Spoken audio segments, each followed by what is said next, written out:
Megan.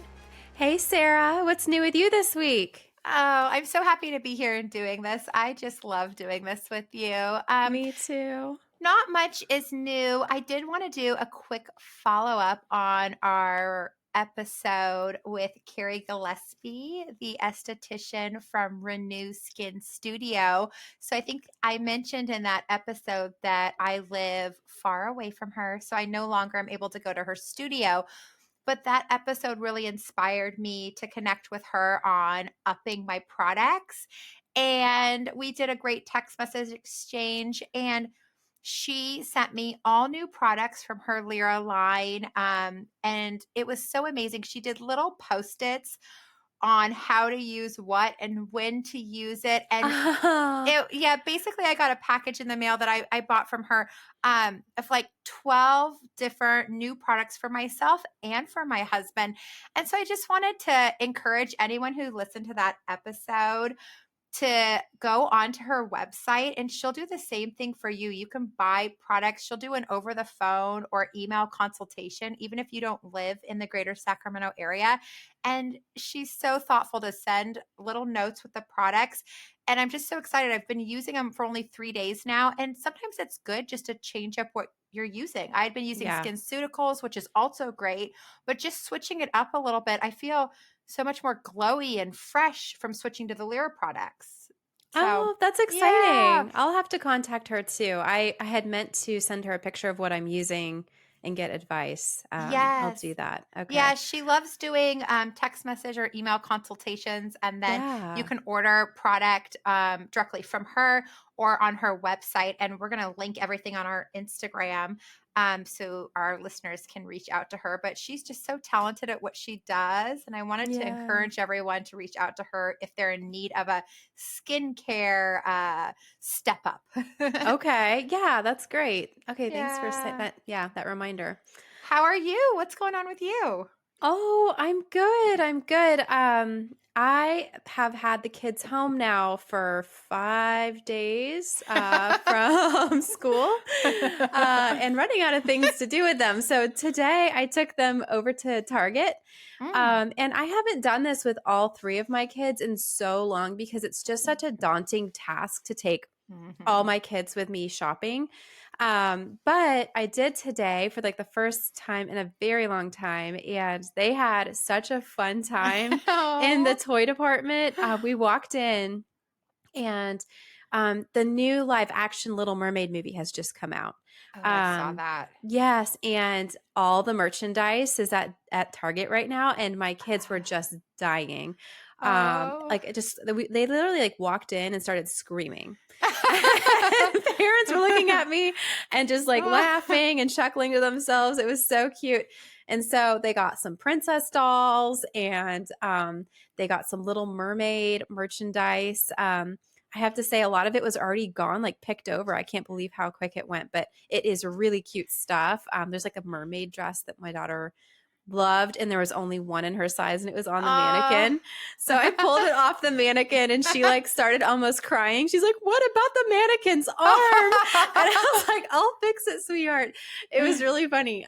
So really cute stuff right now. And I sometimes forget to like look at Target for kids' clothes, but they just had a great time looking at all the bathing suits and all the 4th of July stuff. So it was a Oh. fun girls trip to Target. I feel like I used to do this a lot more before the pandemic and when I only had like 2 kids.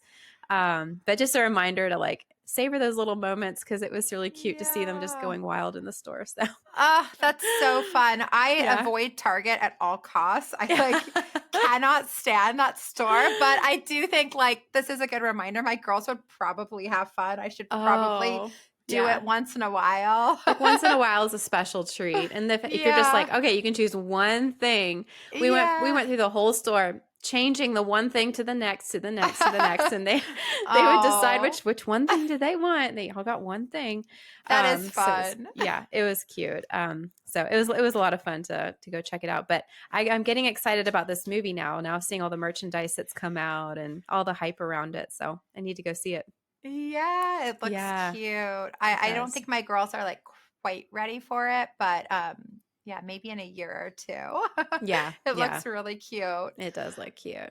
Well, welcome everyone to Platinum Perspective, the podcast about beauty, travel, luxury, and more. I'm your co host, Sarah.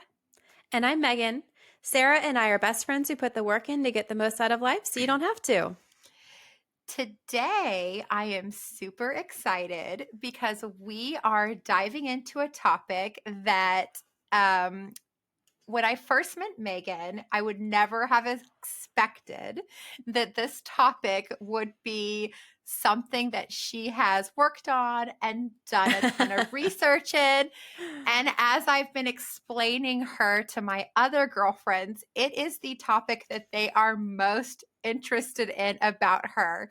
And that is psychopaths. Yes. So when I go to brunch with my girlfriends, we have like typical mom discussions. Like we're always talking about beauty topics and kids, of course, and vacations, working out, healthy recipes, and then, of course, serial killers. It's just like a standard mom topic. I know. What's with our fascination with this? It's so funny. I know. And disturbing a little bit. It's so disturbing, but we are all fascinated by it. And Megan has extensive knowledge, research, and work history in this field. So today we are diving in, and this is probably the most excited I've been for an episode yet. I hope it lives up. It will. So before we jump in, I have a few rapid fire questions for you, Megan. Are you ready? Okay. Yeah, sure. Okay, number one, can females be psychopaths or is it just males? This is a great question. So females can be psychopaths. They can meet criteria. It is harder for them to do so because the behaviors that we try to capture with psychopathy tend to go more with men. Like they tend to be more about like domineering, being aggressive, things that are sort of more testosterone linked rather than what women would be sort of linked to. So you would see a lot of maybe the same underlying like personality traits like callousness, unemotionality, not feeling remorse, being manipulative. But one thing that's sort of an argument in the field is like, should we be looking for different behaviors from women to meet criteria for psychopathy? One thing we know about women is that we don't always physically aggress, but we aggress in other ways, and we do it in more acceptable ways based on gender roles. And so one way that we tend to see women aggress more often is relational aggression. So think back to that mean girl, the mean girl spirit sort of in high school, where you're using people as pawns, you're hurting people potentially like on purpose, maybe being proactive about it and thoughtful about how you're going to hurt somebody, but do it in a way that's more verbal rather than physical. And so there's a whole field about relational aggression and physical aggression and how those map onto personality traits such as psychopathy. And so in general, right now, the way we assess it, it tends to be more male dominated, but some females do meet criteria. And they just tend to be a lot less prevalent. Oh, wow. Okay, interesting. And so then I wonder, are female or male psychopaths scarier?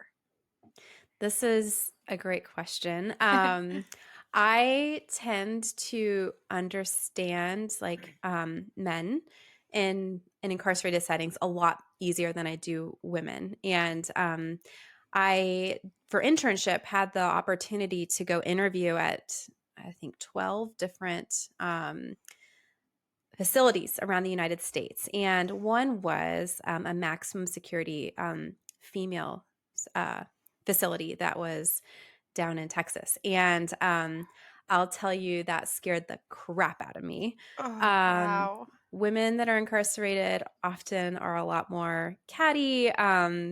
Just in general, being a woman in that setting tends to be more threatening than I'd rather sort of almost be around like men that are in an incarcerated setting because I sort of understand how to operate within that a little bit better. But that's because all my experience is with men and it's not really with women. So for me, the women are a little bit scarier, but I think it depends on the person you're interacting with, honestly, Of and what course. their criminal history is. So, Of course. That makes sense. Wow. Okay. yeah. Question number 2.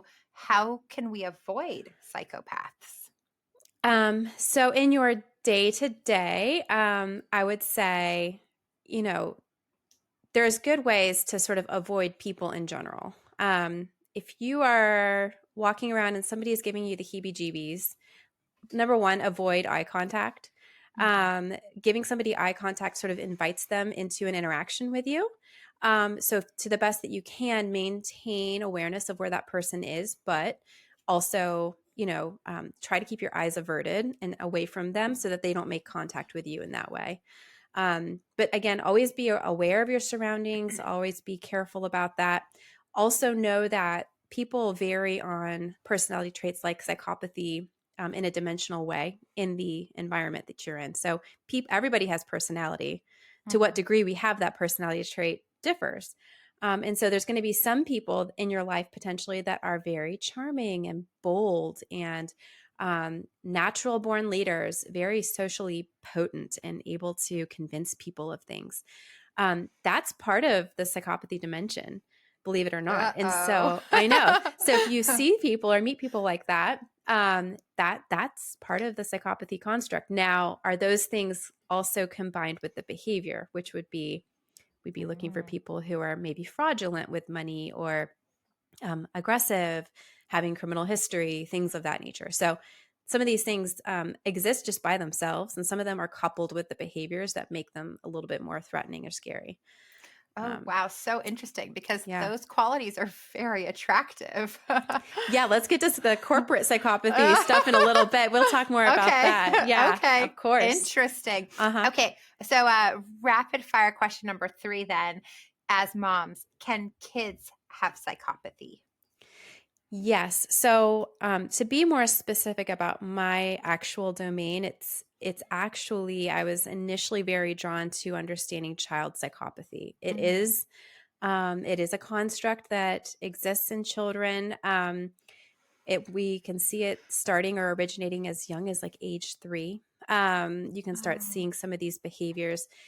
Usually, the children would be diagnosed with conduct disorder before it sprouts up into a full-fledged sort of psychopathy presentation.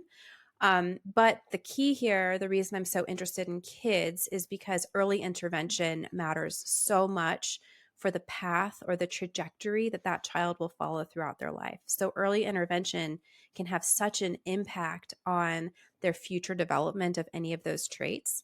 So mm. it's really important to get in there and intervene as early as possible, identify it as quickly as possible, and do something about it. So, yes, kids do have this. The reasons why they might have it vary from being born with very low emotionality, a little bit of fearlessness potentially, and that sort of sprouts up into something more as they grow up. Or some kids have really bad environmental situations that they're coming Mm. out of, and that can also cause kids to become a lot more calloused because it just behooves them to be more adaptive to their more threatening environment if they're not as Wow. responsive. Yeah. Okay. So, That makes sense. Wow, interesting. Okay, a lot of great info in that rapid fire. yeah. Let's jump into this episode. Before we get into the questions, Megan, would you explain a little bit about your experience in the area of psychopathy and the research that you've done in it? Because I know it's extensive. Yes, sure. So I started out in this area, and I never really veered very much far away from it. Anything I added to what I was researching was to better understand psychopathy and how to treat it. But I've written 11 articles on psychopathy, either first authored or co-authored. 2 book chapters, 2 articles on testosterone and its link with like social status and impatience, which tends to run with psychopathy. Um, the rest is on sort of understanding adolescence and puberty. And again, for me, the reason I was so interested in that time frame for my research was that I was looking for treatment implications and looking for places of increased leverage. especially when it comes to brain flexibility and changing patterns of thinking that already occur during adolescence. It seems like a natural place to intervene if you see this sort of syndrome coming Mhm. your way. So yeah, my main research area was not just understanding how these traits vary and um, grow throughout childhood. It was also really trying to understand the biology and what causes people to be less responsive to their environment, less emotional, more calloused. And so the thing I was very interested in is looking at cortisol, which is a stress hormone that varies naturally between people. So it's an individual differences variable. And everyone has different levels of it depending on how responsive they are to their environment, their natural baseline setting. Like it differs. Like the amount of cortisol I have in my body right now might be very different than the amount that you have. Mm. And that's telling when it comes to personality and it comes to things like anxiety or lack of it. So the thing we know about psychopathy is that they tend to be much less responsive to their environment and calloused. And that sort of is underneath the body as well. So they have lower cortisol at resting. They have lower cortisol reactivity when they should be stressed out. And if we think about the way that children are socialized, it's really through modeling and sort of reward punishment cues and explaining to somebody, look what you've done to Bobby. Bobby is crying because you hit him. We would have a cortisol response to that and think, oh my gosh, like I'm anxious now. I feel this in my body because I feel awful about what just happened. And that's actually instrumental to teaching our brain and helping us remember not to do that thing again. Mhm. What we see with people who have higher levels of psychopathy, even in children, is that they have lower levels of this hormone in Oh. general. They were So just born with lower levels. they could be born, or like I said before, if you come from a place where there's repeated trauma Mhm. in your home, it can also cause your cortisol to go down because Drop. over Oh. time your body says I can't keep having this high level of cortisol in my body. Like I can't Mhm. keep responding like this. Even if you're born with a normal response system, over time if you're having a lot of trauma, your body naturally downregulates in order to Mhm. protect itself. The problem Mhm. is that then when you leave that bad environment and you go into society, there's a mismatch between your biology and your environment and it doesn't match anymore. And now you're in trouble because you're not learning from the cues around you. So they have a hard time um, trying to Wow, trying to I've figure that out. never heard it explained that way, and that makes so much sense. Why a child, whether or not they are classified as, falling within this category of a psychopath, why a child who's growing up with a lot of trauma will struggle so much as an adult in the real world because Yeah, what they've learned to respond to doesn't apply now as an adult. yeah. Wow, so And, interesting. and just to clarify, um, there's not like a. I mean, I'm not trying to say that kids who have been traumatized end Mhm. up psychopaths. Of It course. is like one route they could follow is like not being as responsive to environment and then doing a lot of disinhibited things because there's nothing holding them back from doing that, like their Right. biology. Okay. So yeah, but many of them would also go on to have like anxiety and other sort of disorders. So Sure. yeah. Wow, very interesting. So I know that you've worked in all kinds of settings, so many really interesting ones. It just blew me away when you had first shared with me some of the prison settings and other settings that you've worked in. So I was wondering if you would share a little bit about that and what was the most dangerous place that you worked in? Yeah. So I've worked in many different settings. I've worked in detention centers that were maximum and high risk. I've worked, and that was with all boys. They were all boys that were there. They were under 18 or 18, but they had been convicted of something, but not of age to go to an adult prison unless they acted up at our prison, in which case they got booted up to an adult prison, which you don't want to you don't want that to happen. So it's a lot harder in an adult prison than it is in a kid prison. So I worked at a couple detention centers for boys. And then I interviewed, like I said, at a ton of prisons for internship. I saw lots of different prison, federal bureau, the federal prisons that are around the country. And Wow. also, yeah. So I have had a lot of experience. And then I ended up at a forensic mental health hospital that I don't want to necessarily identify by name, but Of course. yeah, it was maximum risk. I've worked at also just like lots of hospitals that like, you go there to become stabilized, potentially like you were a risk to yourself or to somebody else. Mhm. At that point, you get sent involuntarily to a hospital to stabilize and then get released back out. So I've worked at those as well. I would say anytime that there are actively psychotic people around you, that's the most dangerous. So I'd rather be in a maximum security prison setting any day of the week than I would be at a forensic hospital, because they've done a lot of things, there's similar crimes potentially, like there's the crimes have been committed if you're in prison or whether you're in a hospital, but the people who end up at the hospital tend to be not guilty by reason of insanity, meaning Oh. that they've done these things, but they had voices in their head telling them to do these things. That's a That's dangerous, terrifying. yeah, it's a dangerous place to be, especially if they're not stabilized. And I would say the multiple hospitals I've worked at have been a little bit scarier because of that. Like I had a patient think I was the devil and try to attack me. I've had a Oh, patient, yeah, I've oh had a my gosh. patient who thought, he might be married to me or I was his girlfriend. I can't remember, but tried to break down the door of the room that I was working in to get to me. Oh my gosh. Yeah, so just like lots of different experiences. That Also, kind of, oh, go ahead. oh, I was going to say also for some reason at every single one of these facilities I've worked at, my walkie-talkie has never worked. It Oh never no. works. That's the one way you can get in and out because you have to be buzzed. You can't get in and out. So you have to be buzzed out. Somebody has to be there to buzz you out. You're locked in. And Are so, are you in the same room as them, but yeah. they're handcuffed?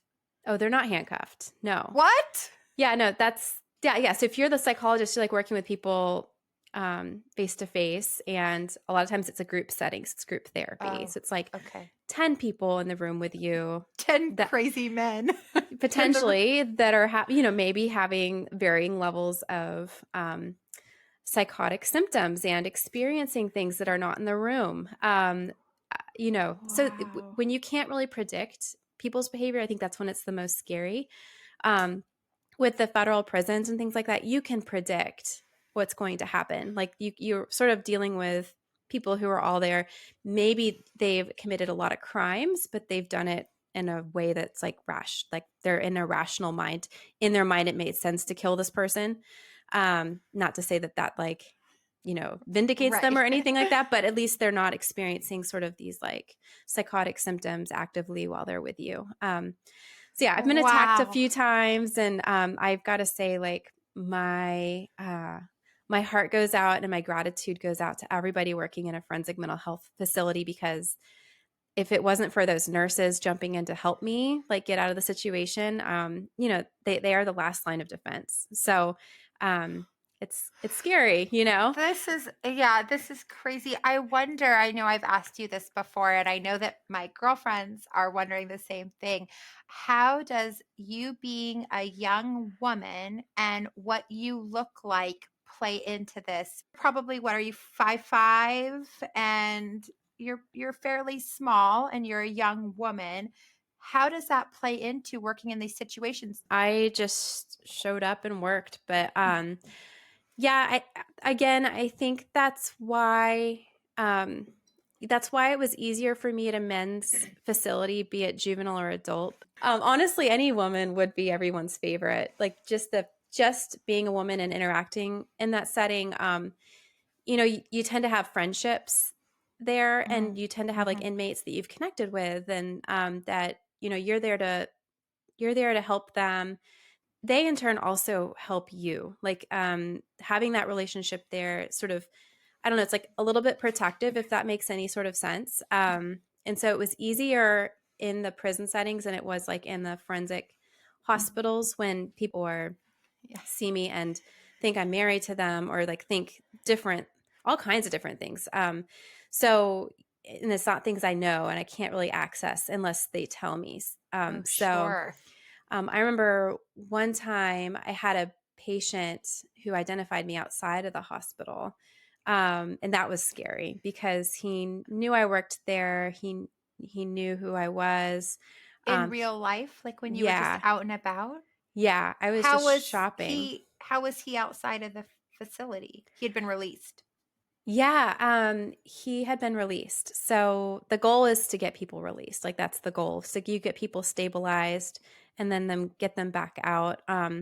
Sometimes they've committed a bunch of crimes, and the goal for them at the facility is to get them competent, meaning like you can't really stand charge. You can't stand for a jury and stand against your charges if you are not competent in the jury and the legal proceedings. So a lot of times people come in, they don't know what the judge does, they don't understand what a jury is, they don't know what a misdemeanor is, what's a felony, what's a stay, what's a Oh. X, Y, and Z. There's a lot of terms that get used in court, and if they don't understand those things, and a lot of times they don't, especially if they're ending up at the forensic facilities, then you have to get them competent. And so you get them competent through group settings, like group therapy, basically teaching them what a court is and how it works.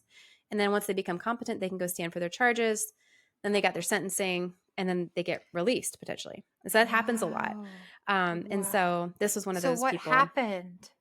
He just saw me shopping and was like, "I know you. You need to give me money. Did you I know where recognize you him? live." Yeah, like a bunch of stuff like that. So it was Did you scary. recognize him?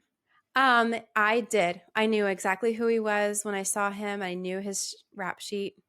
And Oh. so I ran. I like ran just out of the store, and the security guard's like, the best I can do is I'm going to distract him while you run. And so I just ran, and got Oh. myself to safety.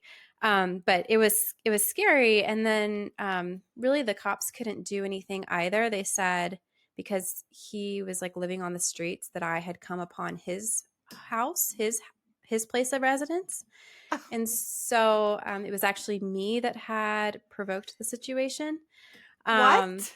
yeah, it was a wild Oh situation. I my won't tell you what city gosh. this happened in, but it Okay. was shocking. So yeah, there wasn't like a lot of protection to be had either. So from So then on, did you move? yeah, I did move. Yeah, I moved away. Yeah, so there's always like the chance that somebody's going to see you, recognize you, or whatever. But I mean, for the most part, I had great relationships with my patients and things like that. And just sometimes people have these symptoms and they're unpredictable, and that's what they're dealing with. So it's hard. You want to help them Yeah. to the best you can. But Wow. This yeah, is also so scary and so fascinating. Before we go any further into the millions of questions that I have, would you explain a little bit about what psychopathy is? Because I think there's some sure. confusion around that, and I have some myself. Yeah, yeah. It's a difficult concept, and it doesn't help that there's not an official diagnosis in the DSM for it, our diagnostic manual. So, psychopathy is a personality disorder that is characterized by persistent antisocial behavior, impaired empathy and remorse, and then personality traits around boldness, like I talked about before, being very good with your words, convincing, manipulative. Disinhibition, meaning like there isn't anything stopping or inhibiting your behavior. You sort of just do it. So there's like it's a personality trait. Like how much restraint do you have in yourself? That's something that exists in dimensionally across people. Not everybody has a lot of restraint. So it goes along with this. And then some egotistical traits come along with that. It's traditionally assessed using the psychopathy checklist, which is like the gold standard in our field. And it goes after trying to understand what the personality aspects of it, like the interpersonal and emotional factor, and then looking at the antisocial traits and lifestyle. And that's the other factor. So one's very personality traits. The other is the behavior. You can have just the personality traits by themselves, and then you don't qualify for psychopathy. You wouldn't be you wouldn't be having that diagnosis. So, Oh, um, okay. yeah, Interesting. yeah. So it's really interesting. And then in youth populations, we have different measures that we use. We look at callousness and unemotionality, and then look at things like the behaviors that go along with conduct disorder, which would be like aggression and trespassing, a bunch of different sort of criminal behaviors that you might see, or not even criminal, just acting out. Mm. So you see this in kids as well. Okay. And then, Yeah. so with regards to kids, how early can something like this be detected? Um, yeah, I mean, like as I've said before, you can start seeing some of the symptoms even as early as age 3. Like I used to code charts at the detention center. So I not only worked with all the guys there, I coded all, like I'd go through for research. I'd go through their entire history. I knew everything about these guys that was at least legally. I knew Mhm. everything about like what happened when and like their history. Often it was taken from multiple facilities before they got to us. And so I would see what behaviors were they having, what was happening at what age. And I saw symptoms myself from reading starting at age 3. Wow. And so you start to see like really, really acting out potentially at that age. But again, they're so young at that point. They obviously don't meet criteria, but you can see the seedlings sort of how it happened to be that they came to this facility and now look like they have some psychopathy traits. Um, yeah, and so one thing we do a lot with kids when they have this at young ages is there's a lot of therapy. Well, there's one new therapy that sort of focuses on trying to understand empathy through the eyes. One thing you'll see with these kids, even at young ages, is they won't attend to the correct places in your face to understand how you're feeling. Mm. They there's something called eye tracking, so you can track their eyes on a screen and have and see where they're looking. Where are they looking on the space, and say, what emotion is this person feeling? They often are looking at the chin, they're looking at the forehead, they're not looking at the eyes. And the eyes are the best indicator we have of reading somebody else's emotion. And so we'll train kids on how to look at the eyes. What are you looking for in the eyes? What expressions mean different emotions? And that's sort of the beginning sort of therapies that we would provide to somebody like to a kid who's experiencing some of these traits. Oh, wow. So Yeah. interesting. Okay. I'm wondering too, like, I think we talk about this psychopaths, and there's kind of this obsession around it with suburban moms. But what percentage of the population actually has psychopathy or personality disorders or conduct disorders? Like, what are we talking about here? Is it 90% of the population, is what I'm guessing? No. Yeah, it's actually meeting criteria for psychopathy, like I said, because it's such a stringent criteria to meet. Really, it's like 1% potentially of the general population or less. Oh, wow. But it might be higher in certain groups. Like if you go to a prison population, you're going to see a higher percentage there, obviously, Mm. than you would be in the normal, general population. Antisocial personality disorder is really the closest we get to right now for diagnosing psychopathy. It's tangential. It's sort of related. They can come together. Right now, we have antisocial personality disorder with psychopathic traits, sort of a qualifier. So it's the closest we've ever gotten to getting this diagnosis sort of in the DSM. There's been a lot of back and forth about it. So more people meet criteria for this because there's a lot of more sort of like criminal behavior out there, not linked to psychopathy, than is. And a lot of those people would meet criteria just because of their behavior. Like a lot of sort of like lifelong criminals, for instance, would meet criteria for ASPD, antisocial personality disorder, rather than psychopathy. Hmm. So it's a little bit higher for the estimates of that. It's between like 1% and 4% of the population. And again, it is more common in men than it is in women, and more common in people who are in prison. And then if we see things like this in kids, it tends to go under a different disorder. We call it conduct disorder. Mm. And the prevalence of conduct disorder also varies, but some people suggest that it can be between 2 and 10% of children and teenagers. Again, more common in males because we don't count relational aggression as part of the diagnosis. So a lot of people, some people who have conduct disorder will go on to develop antisocial personality disorder or psychopathy. And having conduct disorder is a risk factor for developing either of those, but not necessarily. So there's two sort of groups of kids you see that can meet criteria for conduct disorder. One is early onset, and these are kids that tend to show symptoms before adolescence, like as an actual child. They'll start to show some conduct disorder symptoms, um, even as early as 7, 6. I think I've told you before, like 3. I saw some stuff coming out like at age 3 that's sort of like, ooh. Specifically, what would be those things besides not making eye contact? The different symptoms you'd be looking for are physical aggression, such as cruelty towards animals, assault, Mm. in the worst cases, rape, violating other people's rights, like theft or vandalism, lying, manipulation, and then delinquent behaviors like running away, truancy, um, fire setting, the different types of things you can see there, stealing. So what you see is you can see these symptoms in kids younger than adolescents. It's less kids, though, than what you see for adolescent limited. So we see these traits, also these behaviors, sort of increase during adolescence also in general. So Mhm. we do see as kids reach their adolescent years, they do a lot more of this stuff just naturally, I think, because of puberty. They're trying new things out.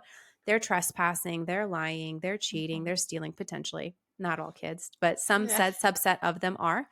And they stop these behaviors after they reach adulthood. So the ones that we'd be, we're concerned about, obviously, both of those groups, but for psychopathy in general, we'd be more interested in those childhood onset kids than the larger group of adolescent limited kids for the development of psychopathy. The Oh, prevalence for conduct disorder is around 2 to 10% of children and teenagers, just in case I didn't oh, say that. okay. 2 to 10%. Interesting. Okay. And then how do you diagnose psychopathy? So it's typically diagnosed if you're using a gold standard. You have basically a rap sheet of the criminal behaviors that somebody has committed through being in prison or whatnot. But you have the list, and then you have an interview, and so the interview is sort of getting at trying to understand, how did you feel when you did this thing? And you'll ask lots of questions like this to sort of draw them out and tell you more about what emotions they were feeling. Did they feel sadness? Did they feel remorse? Are they good at being manipulative? Have you asked people how did you feel when you murdered someone? Yeah, I have. Wow. Oh my gosh. Yeah. I have chills right now. Yeah. Yeah. Wow. Yeah. Okay. I even had like somebody confess something like that to me at one point. Yeah, I mean Wow. it's This is heavy crazy, stuff. but you also get desensitized to it weirdly, because you're around it so much, especially if you're Mm. in this field. But um, yeah, you want to Wow. know, do you feel remorse? Did you feel remorse when this happened? Um, you know, how a lot of times you'll ask people like, how good are you at manipulating people? And if you're sort of fascinated with it and sort of let them know about that, they're much more likely to tell you just straight up exactly what happened. And so there's different ways to sort of talk about it and get them to sort of explain their side of the story in a truthful way. So you're trying to evaluate for some of those things, and you're also trying to capture what sort of behaviors you've seen, be it charges, be it different behaviors that they reported that they've engaged in. So things like that. That's sort of how you diagnose it with the gold standard. Now you can look for things like personality traits much more broadly. And so I've done a lot of that too. Like I'll look in a college sample and give, 2,000 kids a psychopathy checklist sort of thing for just personality, not the behavior. because that's actually what's more interesting to me, is the personality dimensions. And yeah, it varies widely. You see a nice range of people with psychopathic traits across the general population. Oh, Um, wow. yeah, so yeah, there's a lot of That's different so ways interesting. to sort of get into all of that. But it does take some thoughtful consideration. Like, is the psychopathy? Is it just antisocial personality disorder? It doesn't meet criteria for conduct disorder. Which way does this go? So the more you get into that field, the more you sort of can diagnose a little bit more accurately. But Wow. Okay. So I'm wondering, we talked a little bit about either being born with these traits or environment inducing these traits. So I'm wondering more if you could elaborate more so on how people end up like this. And then I'm interested in what's the difference between like sociopath and psychopath, and maybe even like where does serial killer fall into that? mhm. Yeah, so yeah, so there is a lot of like pop psych stuff about like sociopaths and sociopathy. A lot of times when people are using that word, they're sort of trying to use the word psychopathy interchangeably, but in our field we make a big distinction between those. So psychopathy initially, like when Cleckley was, that's the Mask of Sanity book I mentioned before, and Oh, he's like the yes. godfather of psychopathy. When he was initially conceptualizing this syndrome, he did indicate like this is an innate set of personality traits that somebody is basically born with. That's a true psychopathy diagnosis. Sociopath is more environmentally, um, I guess, induced. So people who have sociopathy, usually when people are using that term, they're trying to talk about somebody who's just got a lot of, antisocial behaviors that we've seen, and potentially that personality syndrome is environmentally induced rather than innate born with it, which would be Mm. psychopathy. But we in our field don't tend to use the word sociopath. It's not in the Mm. diagnostic manual at all. Um, it's sort of an outdated term, and it's not as specific as the term psychopathy for a specific syndrome. Um, yeah.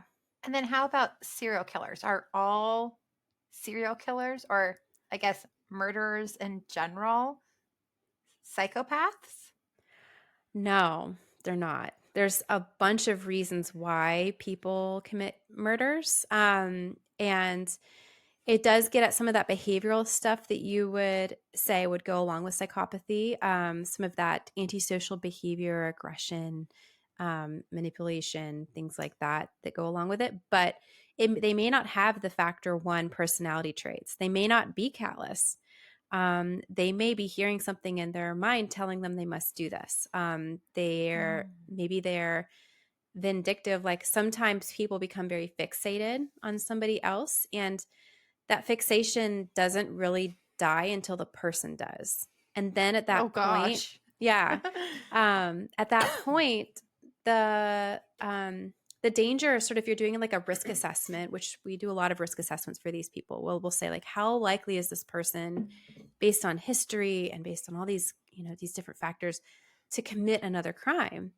And one thing, especially for people who are fixated, one big thing is like, is the person that they're fixated on dead or alive?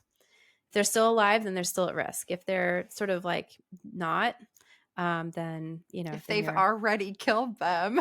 yeah, then they're really no longer potentially a risk. So there's a lot of things that go Wow. into like a risk assessment. But yeah, not all serial killers necessarily are psychopathic. I would say probably a subset of them are potentially psychotic, um, Mhm.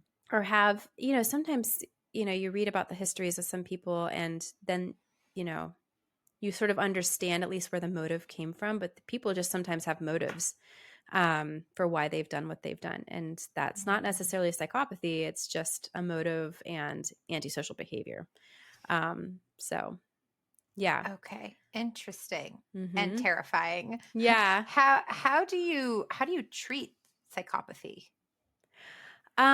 So some older research used to suggest that you shouldn't treat it, because a lot of times what comes along with this is they learn from the system. They learn how to game the system.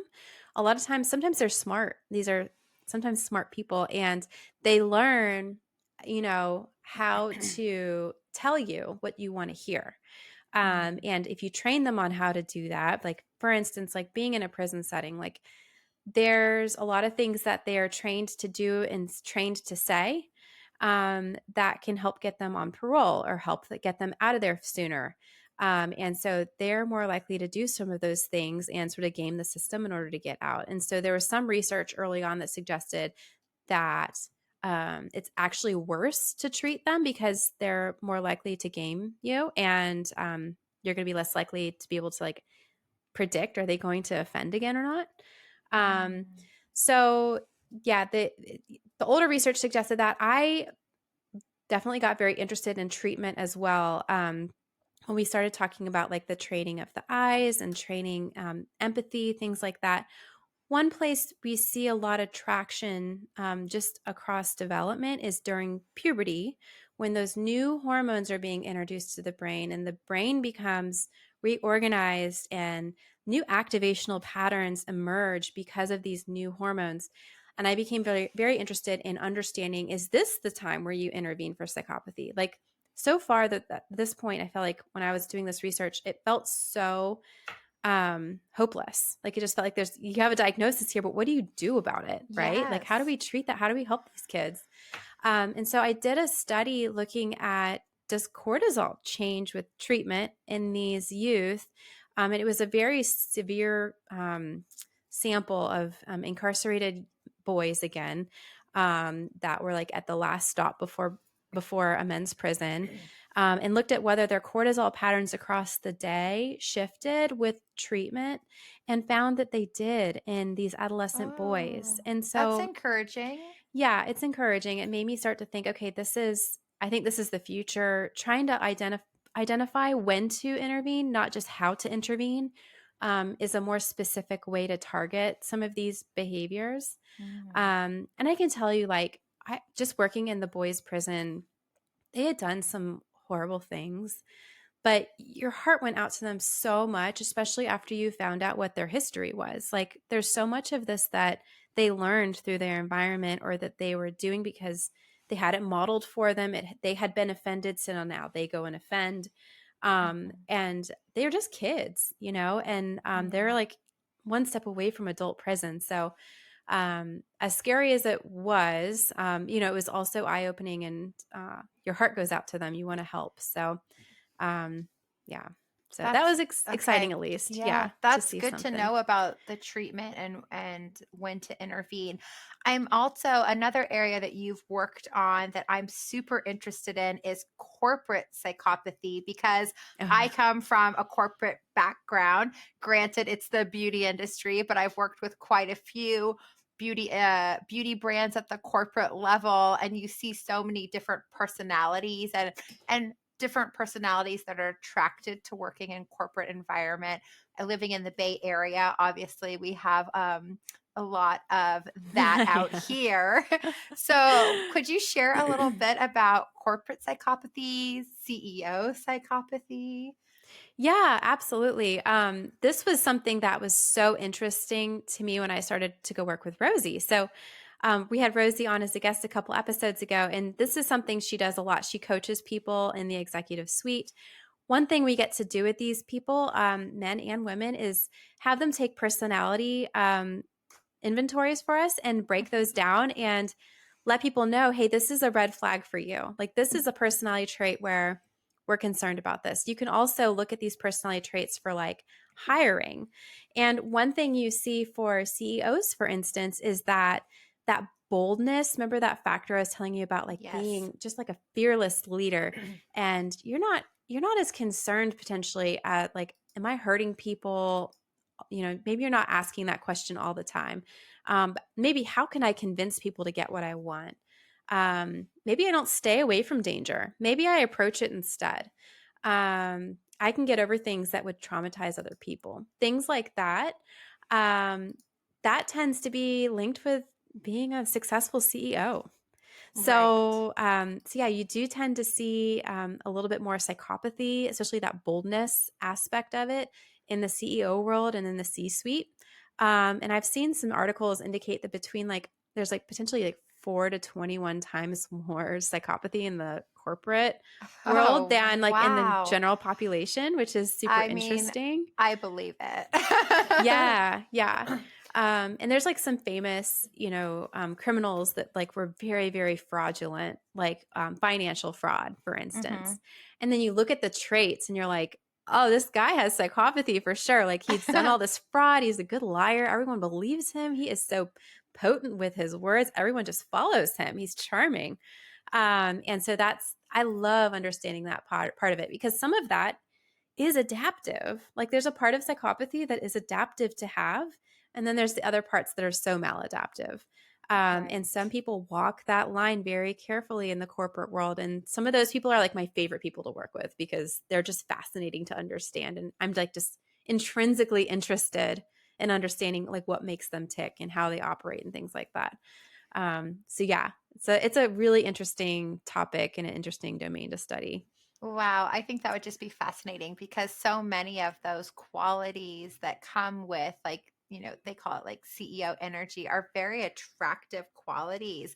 But then Yes. I'd love to be in your mind to see then the other qualities sticking out. Yeah, yeah, it's sort of like the more fun part of I feel like psychopathy is like understanding some of that bold behavior. Hmm. And if ever you're going to assume a virtue, maybe it should be some of that boldness and that fearlessness that makes you go Right. try, go give it a shot. They may not have, tried what they're doing if they hadn't had those qualities. So some level of that's good to have. Oh, I Um, love that. yeah. So I wanted to jump into a personal story that you and I have Oh yeah. that I thought would be, beneficial to listeners. I've shared it with so many girlfriends. So a couple months ago, you and I were on a walk with our little girls. We had dropped our big girls off at school and we take our 3-year-olds on a trail near the school, and we were just on a walk, so it was probably like 8:30 in the morning, pretty early. And the path that we walk is kind of around a park, so there's not a lot of people out typically. And on the walk we passed a bench, and it was probably about 12 feet behind us, and there was a man sitting on the bench. And if my memory is right, I think he looked like he was probably in his 40s, Mhm. dressed in work clothes, and he Mhm. was smoking a cigarette, Mhm. but his energy was off. And we both turned and looked, and immediately, like, the hairs on the back of my neck stood up because I Yeah. didn't see any other people around. It was just me and you and our little girls, and they were in the strollers. So we were walking pretty quickly, but he was scary. His energy was scary. The way he was sitting was scary. And the fact that he was in this area smoking a cigarette, which is not normal for this residential area that we're in. It was odd. All of it was odd. And we walked quickly, and you kept turning back and looking. And then we saw a few more people in the area, and we got out of the way, and nothing happened. But I asked you, knowing what you know about scary people and scary men, how would you handle that situation if he came up? Because my instinct, not being educated in this field, would be to be really mean to him. I would try to be big. I would try to make myself big. I would try to be loud. I would try to tell him, get away from us. I'm calling the police. I would be Mhm. really angry and mean. And your response surprised me because it was the opposite. And it was so enlightening to me. And I now know I'll handle those situations differently. But would you share Yeah. what you shared with me in that situation? Yeah, I think I said I would be friendly. Um, the reason I said that, I do think your response is also adaptive, but it's more adaptive if there's people around to Mhm. be loud and mean and speak your piece, and make sure you're seen. Like when Right. that's happened, you want to be loud and like yelling if there's anyone around you to be seen. We were completely alone, or it felt that way, and Yes. I think what I would do is be easygoing and be looking at my escape plan, but be not that way, because you don't also want him to attack you. So to the degree you can keep distance between you and be looking for your escape plan and doing that sort of thing would be good. If there are people around, I had this experience. I don't think I've ever told you this. I was at a grocery store and I was very pregnant with my third child, and I had the two older ones with me, and grocery shopping. That's And this, terrifying in its own. I know, that's a scary story all by itself. That's horrifying. Yeah, this guy started following me around the store and started coming up and touching my kids. What? And yeah, like grabbing, he like was trying to talk to my kids with me there. And at the time I was like, I kept walking and I was just thinking to myself, like, how am I going to get myself out of this situation? I ended up just like walking to the front of the store and leaving. But what I should have done in that moment was start screaming and cursing as loud as I possibly could, and saying, get the, away from my kids, and get your, whatever. Start screaming, yelling, all, because I had people around me that could intervene at that point And respond. in response. And so I think the response is different. If you're around people, you make a big stink, you start cussing, you make it massive. This also happened down in Target. This other Target that's nearby us. This happened to another mom.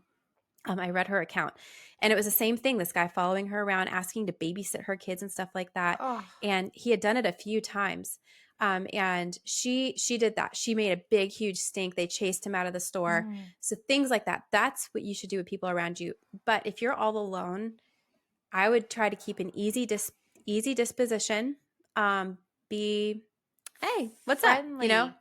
I'm going this way, and whatever, like have a great day, like something, but just try to like escape. You even said, I think that you would stroke their ego in a sense, that you would ask them something like a direction, or do you know something?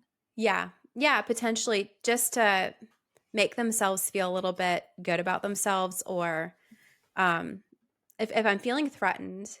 There's a few ways to go about it. I mean, if you're completely alone and you're trying to escape, being sweet doesn't hurt at that point. And you're trying to get away from that, just trying to get away and look for your escape plan. But being easy and sweet, and even like if you're being like kidnapped, that's sort of what I was thinking about when I was thinking that stroke their ego, is like you can befriend them. It's something you can do. It's, no one ever wants to be in that situation, but do think about the ways that you respond to that person, and whether you're provoking them further or whether you're slyly sort of manipulating them to the extent that you can. Right. The other thing to definitely do, and something you and I should do, is take like self-defense classes. Like women should know how to defend themselves. To the degree you feel comfortable carrying pepper spray. Like I used to do that before I had kids. Things like that, if you can, just to protect yourself, but be ready for a takedown. That's something else I was trained in the hospitals, is like how to do a safe takedown. But I was always like, man, if I'm in the case where I'm being attacked, like I feel like I'm going to try to keep these in mind, but I'm also going to maybe be using other tactics too. I don't know. Yes. I love that. My parents had me take a self-defense course before I moved away to college. Oh, smart. Yeah. And then when I was living in San Francisco, I did carry pepper spray with me all the time, but that would be fun. Let's do a refresh. Yeah, I think we should. I think it'd be great. Let's do it. Probably good exercise. We could do an episode on the tips we've learned. Yeah, that's a great idea. So I also wanted to talk a little bit about famous people in the news right now. So I know that you don't stay too on top of scary men in the news. Maybe it hits too close to home with your work. But some people that I know, my other girlfriends and I are talking about and interested in. The first is Chris Watts. So Chris Watts killed his wife Shanann and their two daughters. And there's a documentary that just came out on this, and I'm not Mm, going to watch it because yeah. I have two little girls and it hits too close to home. But I remember the day that I was standing in my kitchen and I had the news on, and the news was sharing that a mom and her daughters were missing, and they were interviewing him on his front porch. And I mean, you just got chills watching that interview.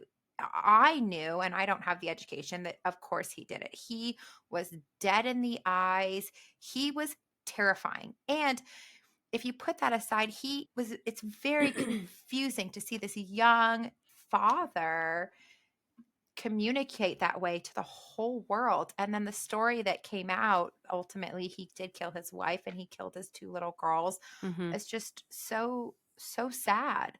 what Yeah. what is your opinion on him? Is he classified as a psychopath?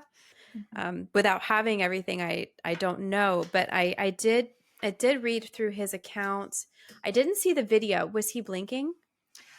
I don't think he was blinking. It's been a long time. I didn't watch it since it was on the news. But Okay. I remember his eyes looked stone cold, and I just stopped what I was doing, and I couldn't believe this man on the news. It was just so obvious. Like, clearly because no husband and father would respond this way. Yeah. He looked it was terrifying. Ugh, okay, yeah. So one thing you'll see is that people who have psychopathic traits, they have low, what we call eye blink startle response. They also just tend to blink less. Mm. They are that, like, think about like your autonomic nervous system being that down regulated that you don't even need to blink when something's scary or something loud, like even a loud bang around you. Oh, No blink. wow. Like, yes, that's That's how crazy. yeah, so cool as a cucumber to be able to do things like that. That would probably for me be like an indication of that coolness. Also, the fact that I read after the fact that it was completely premeditated. He Mhm. had planned this for a long time. He knew what he was going to do. Like, he put his girls to bed thinking to himself, "That's the last time I'm going to do that."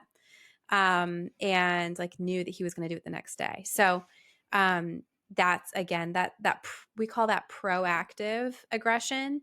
That really lines up with psychopathy. You can see reactive aggression as well, like you're being pounded and all of a sudden you just go crazy on somebody.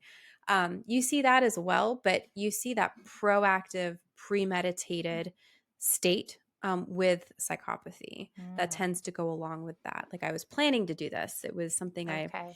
and he wasn't out of his mind. So I've worked with a lot of people that will do something like this and then they'll come out and say, "Well, I wasn't in my right mind. I'm not guilty by reason of insanity." And if they Mhm. can prove that there was voices in their head telling them to do this, then they can get off. But where they get off to is that forensic mental health hospital and off. He obviously has the behavior, like he did murder people, so he did the behavior aspect of it, and it seems like he's got some of those personality traits as well. Yeah, that's a sad Wow. case. I It's know. such a sad case. It you sharing that about him made me think about the Andrea Yates case. This isn't in our notes, but she was the mom who drowned her five children, and she claimed that she heard voices in her head telling her to do that. And it's just, as a mom, that's the unthinkable. How could anyone possibly do that? But do you believe that someone really could have voices in their head telling them to do something as terrible as this? Yeah. So I have worked with people with similar stories to that. And I will say that there's a lot of things that happen that can cause you to hallucinate. That you're not quite in your right mind. There's something called like double depression or depression with psychotic features. Oh. It's like one of the worst depressions ever. You can have depression and have psychotic symptoms. You can have schizophrenia and have psychotic symptoms. You could be bipolar and in a manic phase and have psychotic symptoms. There's a lot of reasons why, but what you would want to see to determine is it premeditated or not? Mm. Because some cases people will come and say, well, I heard voices telling me to do this. And then they find evidence that it was premeditated. That wipes out that case, Oh, I because see. you can't be premeditated and have psychotic features and say, I'm not guilty by reason of insanity, because the premeditation basically cancels that other thing out. Oh, Um, sure. yeah. Okay, that makes Yeah. sense. The other case that I'm really interested in, and I know it's in the news every day right now, is the Idaho killings. And so Brian Koberger, he was in the same field that you are in. I believe he was going to school to get his PhD, and he was studying psychopaths. And it's Yeah, I just hope I didn't see this. him at a conference or something. Oh my gosh. Yeah, that would be scary. But it Um, sounds like there's evidence that he was watching and stalking these girls. And it's just yeah, such a sad story. And as a parent thinking about sending your kids to college, and there could be psychopaths like this, like, ugh, just terrifying. What are your thoughts it on is him scary. in this case? Yeah, I read about him too. So the interesting thing about him is that he had a lot of red flags early on. So he'd been getting in trouble for crossing the line. So one thing ladies to look out for is guys crossing boundaries where it's like not quite right, but they're doing more than they probably should. And so he was at this specific bar often and asking women like where they lived, if anybody lived with them, um, like personal questions that like if you're a woman, you're being asked these things, something alarm bells should go off in your head saying that's not right, Mm, and it mhm. did. And so there was, this is brilliant. There was like a bar owner, and she would tell her patrons, let me know if somebody's making you uncomfortable, and I will take care of it. Oh, I love And that. yeah, and so she would regularly check in with people, and she was checking in, and all these women kept saying, this dude is a creeper. He's always in the bar asking me where I live and where I'm going and personal questions. Um, so even if you're not being touched inappropriately, if you're being questioned inappropriately, that's a good red flag. And that's something that this guy had been doing. And then, yeah, it sounds like he just had like this fascination with serial killers and psychopaths. But because of his area of study, it wasn't abnormal to ask the questions that he was asking. So he had found a good way to sort of mask his interest in those things. Um, in psychology, there's like this phenomenon called me search. And I think that this applies obviously to this guy, but you sort of go into your field studying something that you're trying to understand about yourself. Oh, Um, wow. yeah. That's So interesting. people who go to anxiety conferences look very different than people who go to psychopathy conferences. Like, there's a big difference, like in just the way. I mean, I won't say too much, but the amount of externalizing and sort of acting out you see. They have anxiety and the other ones Yeah. don't. Yeah. Yeah. Like there's a lot more like shenanigans. I've seen some shenanigans at the psychopathy conference. So yeah, it's like, there's some level of that. And my husband's like, well, why did you go into this then? And I Well, think I'm wondering how you get invited to a psychopathy conference. If you're not in the field, I want to go. Yeah. They are a lot of fun, honestly. There's shenanigans. There's a lot more like disinhibition, I feel like. But a lot more. It's a lot of fun too.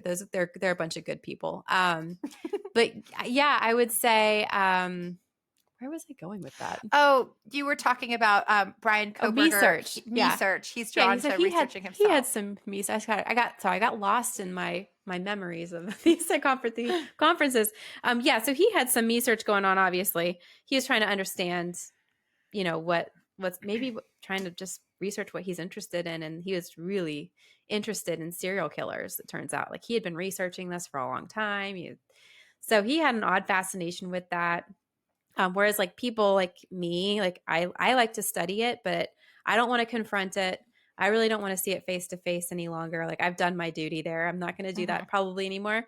And I really don't like watching those types of films or those shows, documentaries, or like NCIS or something like that, Mhm. because I've seen too many people who have actually done that stuff, and it's really a sad state of affairs. I mean, for the people who have done it and the victims, So I don't know. some Yeah. level of getting pleasure out of seeing that is odd to me and uncomfortable, but I Well, think I I've been too close wonder, to it. yeah, you have been so close to it. I wonder what you think about, like, obviously, we've been joking about this, but it is a very serious, scary, sad situation. But it is a topic of deep interest in specifically women, like moms, suburban women. This is a commonality that we're interested in listening to Case Files podcast or listening to other serial killer podcasts. We're interested in watching these documentaries. Why is that? I'm terrified of it, but I'm interested in it. I wonder what's Why? there. Yeah. So there's this philosopher named Nietzsche, and back in the 1800s, this is the best explanation I've heard of.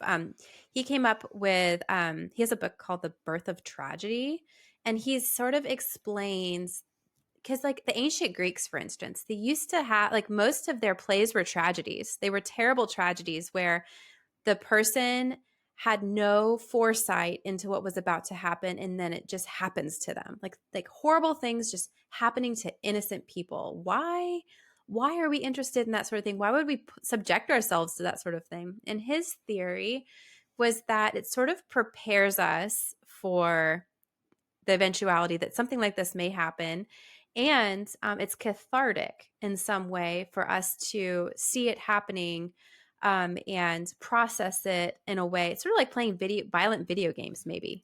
Oh. Like it's maybe cathartic to be able to experience it, but through somebody else, not myself, but somebody else has gone through it. But there's like an intrinsic sort of interest in like the tragedy and this scary content for women. And the fact of the matter is, I feel like we are vulnerable, Mm-hmm. and to the extent to which like seeing this sort of prepares us for it, maybe is somehow evolutionary. I don't know. Mm-hmm. Maybe to some extent our interest in it is to prepare ourselves, or to, we don't want to be confronted with it ourselves. So it's Yeah. cathartic to see it happen to somebody else. Um, yeah. Interesting. What do you think? What do you think the best thing that women could do to protect themselves against people like this would be? Specifically women in the dating scene, I would think, but women in general, whether or not they're in the dating scene, I think, what would be the tips and tools? Yeah, I mean, I think going back to that boundary crossing and Mhm. really early boundary crossing, like asking a question you shouldn't ask, shut it down. Acting in any way weird, giving you heebie-jeebies. I mean, trust your gut. That was something I learned a lot in my clinical work was, you can trust your gut. Your gut is going to tell you whether you're in danger or not. Oftentimes, be very aware. Like, I'm always careful about who's around me, and situationally, where are people in my field of vision? Like, where are people, and where are they behind me? And Mm. that, a lot of that's from like being in the prison setting. Like, I would never, ever, ever let somebody walk behind me. They would need to walk in front of me. And never ever would two men walk on either side of me. I would Of flip my, course. so I actually had an experience, and this was really the last straw that like told me I'm not meant to be doing this in a clinical setting, like dealing with people like this in a clinical setting. I'm meant to be behind a screen with numbers and writing. That's my jam. Maybe with kids, but that's it. I was going for a run, and this is the same time I was working at the very, very dangerous mental health facility. And two guys were walking towards me, probably a father and son, and they split themselves, and one walked on either side of me, and I had to run through them. And I lost it. I started screaming at them, cussing at them, like, get out of my way. Don't do this. I don't remember what I was screaming at them, but I went home and thought to myself, okay, so my experience in like this dangerous like prison setting is, extending too far into my personal life at this point, when I'm Oh, screaming at people sure. not to get to the side. Get to the side. That was always what you're telling people, like, get to the side, because you don't want to walk through a group of people like that. You need to be safe. Yeah. that was like the last straw. You were treating this poor father and son like they were psychopaths in a mental like, institution. Exactly. I'm Get like, to the side. Yeah. Like screaming at him. Don't make me run through you. You were the topic of their dinner conversation that night. This crazy woman came and started screaming at me. So it had gotten too close to me, obviously, that I was internalizing that I had to be that protective of myself. So not a good place for me to be. I'm not working in these facilities any longer. I admire the people that are. They're tough as nails and doing great work, doing hard work. But that story brings me to the last question that I have. I was wondering if you would be open to sharing who the scariest psychopath that you've studied is. Oh gosh. One that really well-known one, again, this is scary for people sending their kids to college, is Ted Bundy. Oh. And he's one that's really interesting to look at. It's very similar to the Watts guy you were mentioning. His demeanor is so cool. And there's a lot of video of him, actually. So I would show him to my class when I was teaching about antisocial behavior and getting into the psychopathy. Be like, watch him and tell me what you see. This guy didn't blink. He was charismatic. Yes. A lot of times he would just, tell women he needed help with his tire or something like that. And that's how he would lure them. Where he made his mark at one of the, actually two places that there was the sweet shop, which was like this, the store where you would go get all kinds of food and all the college students would go to. It's right in the middle of campus. Apparently that's where he spent a lot of time. And then he went to one of the sorority houses there and killed a couple girls. He got into the house. And as somebody who went through Rush, I got to go through that house and it just gave me chills. I could picture it. Oh, the house was still, were people living in the house? It's still a sorority. It's an active house. Yeah. A beautiful house. But when you walk in Southern hospitality and Southern decorum, there's often a red room. You walk into the red room, it's the fancy room, it's the dining room, it's the whatever, but it's where all the fancy. It just brought him to my mind. And I was like, I can't come into this red room. Like, I'm just going to remember who he is. And that even that was an undergrad. I wasn't even studying this yet, but I knew about him and just got chills. But he's a famous one. I mean, that you can study and like learn all about the behaviors he had and then see the lack of emotionality all over his face. It's fascinating. And then women still threw themselves at him even after he'd gone to prison for all the horrible things he had done. He got letters all the time from women just in love with him. So again, going back to that Nietzsche, like, what is our fascination with this sort of thing and why are we attracted to it? Chris Watts does too. He gets letters. He does? Yeah, from women who are like his pen pals and sexually charged and all kinds of stuff. Yeah. We need an episode on the women that are interested in men that are incarcerated, because that is crazy. Yeah. It's insane. I know. It's insane. There's something attractive. There's like maybe some wires crossed, but there's something attractive about a dangerous man to some women. Not that dangerous. Maybe I know. Yeah. a little dangerous fun, but not like self-preservation. Murdering. I know, right? Gosh. Well, the guy is behind bars though too. So like it's interesting it's like you want to touch the stove. Maybe you want to get a little bit burned, but you're not going to catch on fire because the dude's behind bars. Maybe it's some of that. Like I don't know. I could do more research on that. That is an interesting topic. Yeah, that's interesting. Yeah. I can't imagine ever wanting to touch that stove. It sounds horrible. Yeah. Stay away from it. Yeah. Oh, wow. Well, is there those were all the questions I had. This was so informative. Very interesting. I know it's not our usual Platinum Perspective topics. Yeah. Not in line with beauty and travel and psychology, but I think that this is something that a lot of people like us are interested in. So thank you for sharing all that. Sure. I do have one more. So you asked me, what can women do? How can we be careful? Yes. I think I said boundary crossing is number one. Number two, just be aware that the number one source of any sort of rape is going to be from your partner. So you are at most risk when you're in the dating scene, dating people. You are at risk. Even if you know that guy, he's actually the most likely one to do something.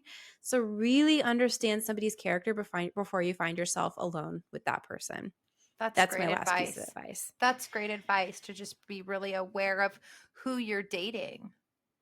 Great advice. Well, this has been a wonderfully informative and interesting episode. Thank you, Megan, for Sure. sharing all of that. Yeah. And thank you, everyone, for joining. Please rate, like, and subscribe, and catch us on Instagram at Platinum Perspective Podcast. And we're on Facebook now as well. Yay. Thanks, everyone. Bye. Thank you. Bye.